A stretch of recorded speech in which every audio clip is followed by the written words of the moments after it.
So let's look at the wave behavior of electrons. So Louis de Broglie proposed in 1924 that particles could have wave-like character in addition to their particle character. And we see this with electrons in electron diffraction. We looked at how light diffracts. We also see that electrons diffract. What's very trippy about the interference patterns that we see for electrons is that they are not caused by a pair of electrons interfering with each other, but a single electron interfering with itself. What? This is blow your mind day. This is blow your mind day. Okay. So, demonstration back in 1927. So, take an electron source. It's shooting out a beam of electrons, and shoot them at this barrier with two slits in it. And what we observe is an interference pattern, just like we observed with light. Now, this is the bright and dark here is not caused by the electrons making light, but this is a sensor where a bright line indicates that there are a lot of electrons being detected, and a dark place indicates that there are no electrons being detected. But they're all concentrated like in the middle? Yeah, they're going to get concentrated in the middle, but then we get this fringing, this interference pattern, just like we saw with visible light. And so particles don't act like this. Electrons are behaving like waves.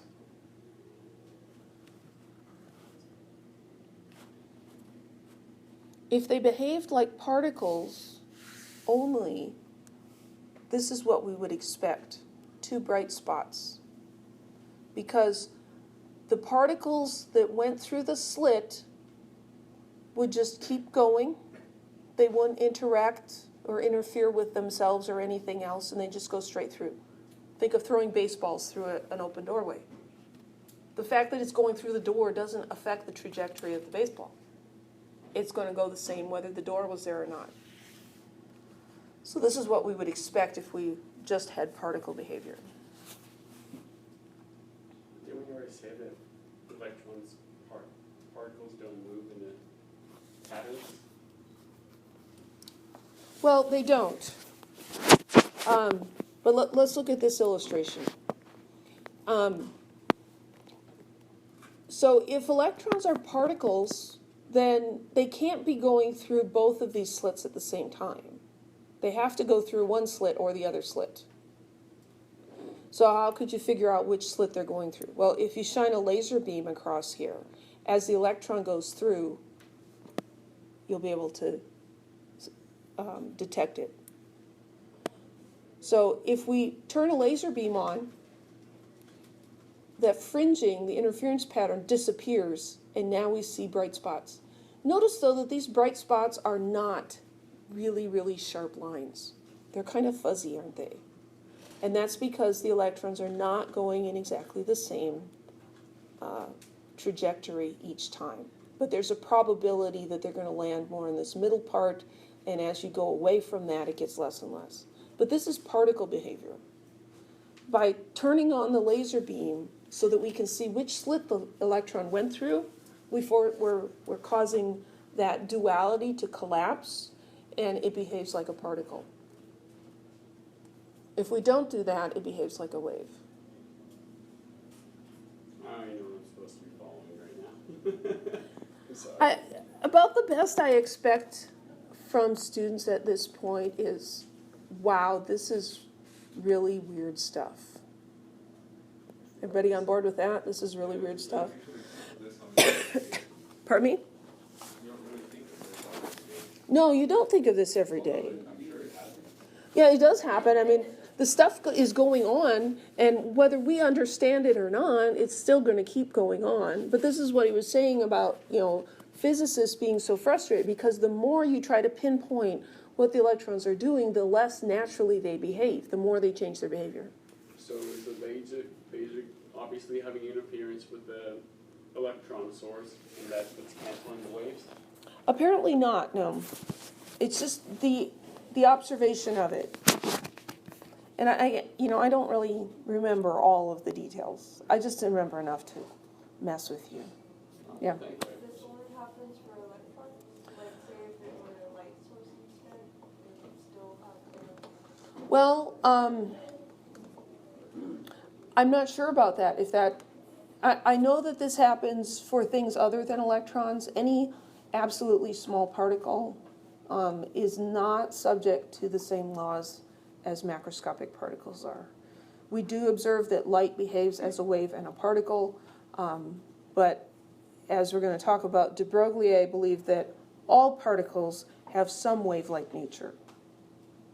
So, I don't know. So let's go back here a little bit, because I think these slides are kind of out of order. So this wave nature, actually I think I need to go back. No, sorry. The wave nature of the electron is an inherent property of individual electrons. They are particles, but they also behave like waves. So de Broglie predicted that the wavelength of this particle was inversely proportional to its velocity. So this is known as the de Broglie relation. Lambda is equal to h, that's Planck's constant, over the mass times the velocity. And that's where things get confusing, because that's v for velocity, not mu for frequency.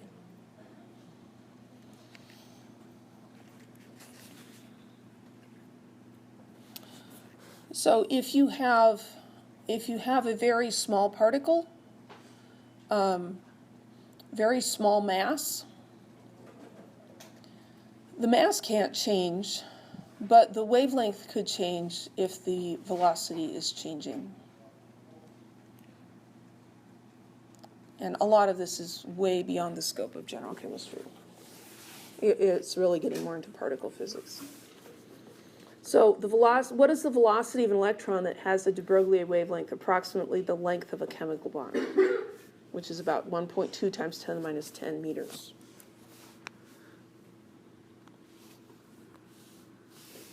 Well, we've got this wavelength, right, 1.2 times 10 to the minus 10 meters. They're asking us what the velocity is. So the de Broglie wave relation says that the wavelength is equal to h over mv. All right, so if I rearrange that, v equals h over m lambda. So we need Planck's constant, we need the mass of the electron, and we need the wavelength. Well, Planck's constant, 6.626 times 10 to the minus 34 joule seconds. Mass of an electron. What is the mass of an electron? All right, here's what I got. It's like 9.11.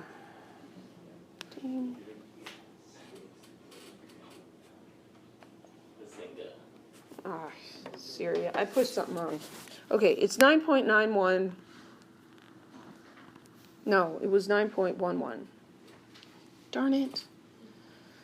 I'm losing it. 9.11 times 10 to the minus 19 kilograms.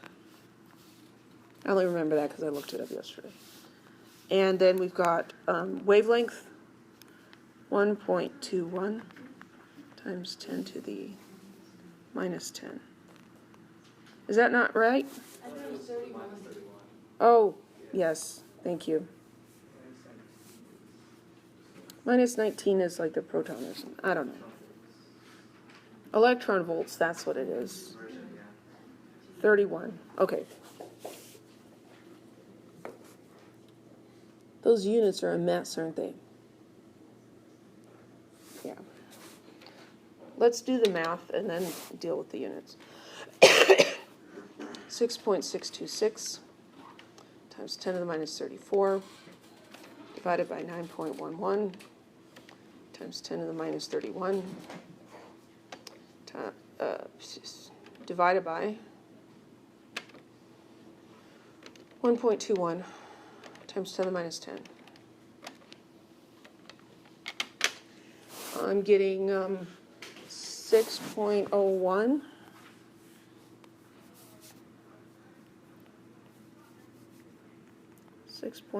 Times 10 to the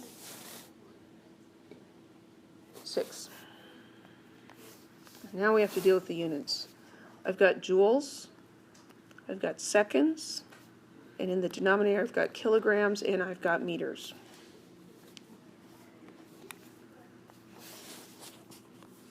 Okay, to sort this out, we need to remember that 1 joule is 1 kilogram meter squared per second squared.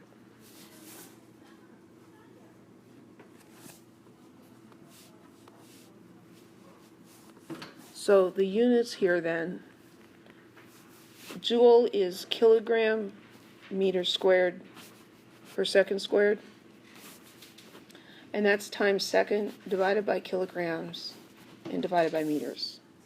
So the kilograms cancel.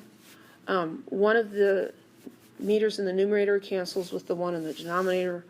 One of the seconds in the denominator cancels with one in the numerator, and I end up with meters per second.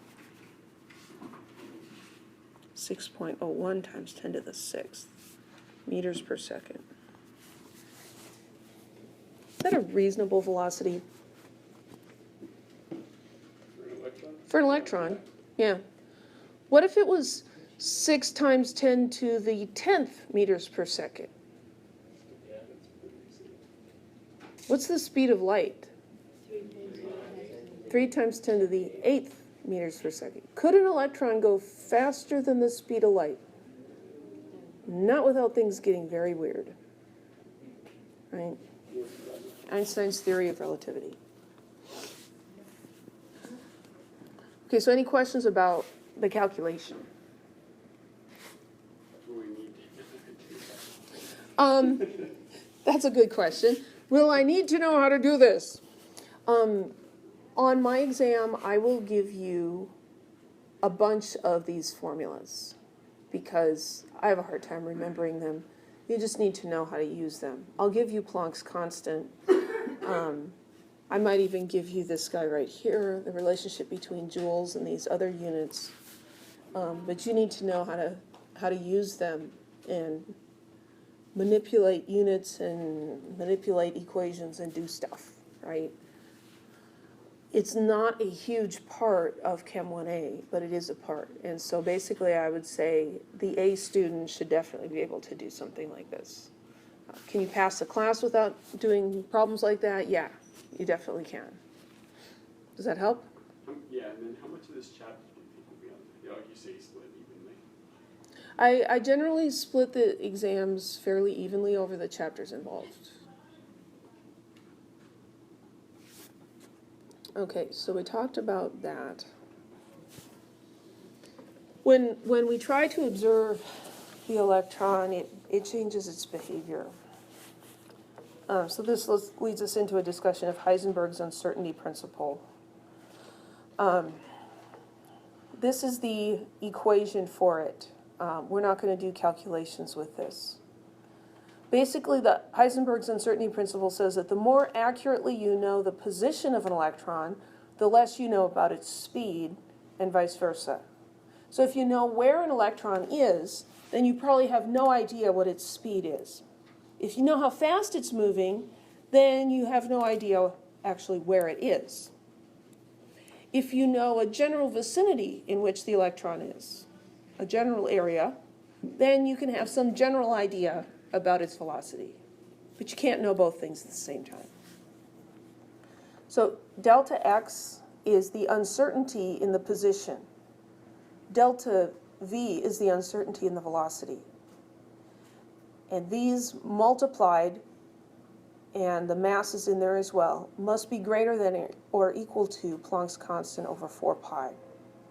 So you can't simultaneously measure the position and velocity of an electron.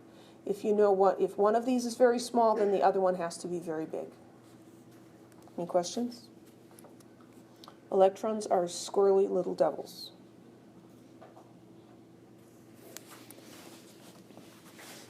So classical physics is nice. I love classical physics. Oops. It's a demonstration of classical physics right here. You throw a baseball or you hit a baseball. It has a trajectory. There's it has a velocity. We can look at the position. We can know its velocity. We can understand the force of gravity on the ball. We can even look at things like wind resistance and stuff like that. Classical physics says if we know the velocity, the position, and the forces acting on an object, we can predict where it's going to be in X amount of time. We can predict what's going to happen. That's called determinacy. The present determines the future. Because we can't know the position and velocity of an electron at the same time, we can't predict the path that it's going to follow. This is indeterminacy. We can only predict the future statistically.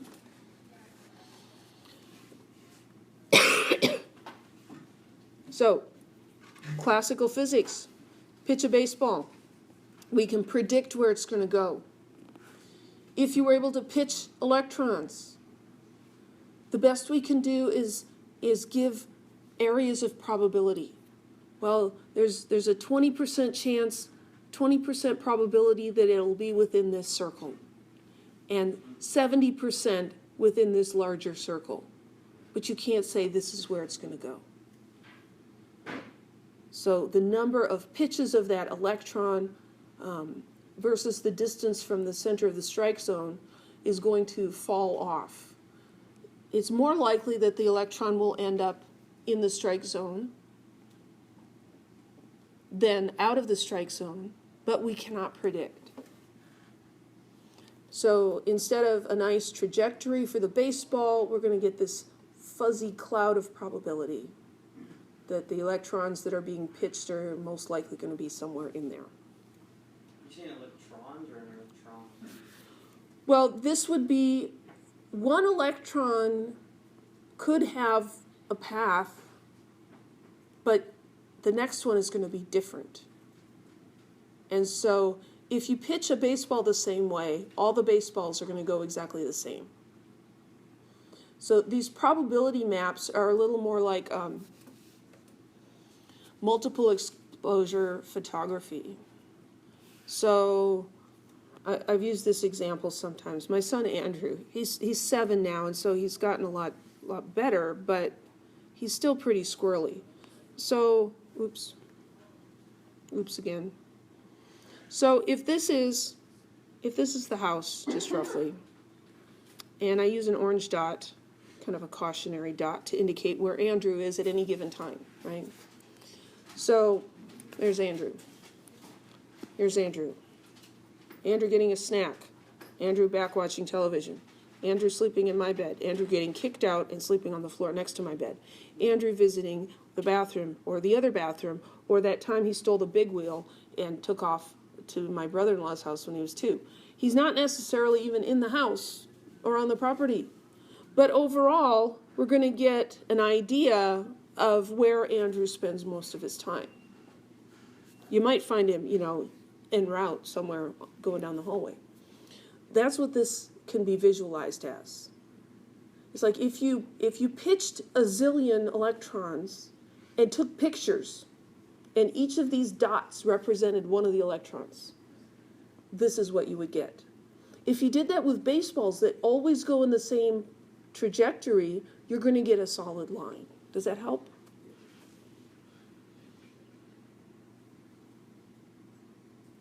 Did he make it to his uncle's house? He did. Yeah. Far away? 2.5 blocks on the neighbor's big wheel.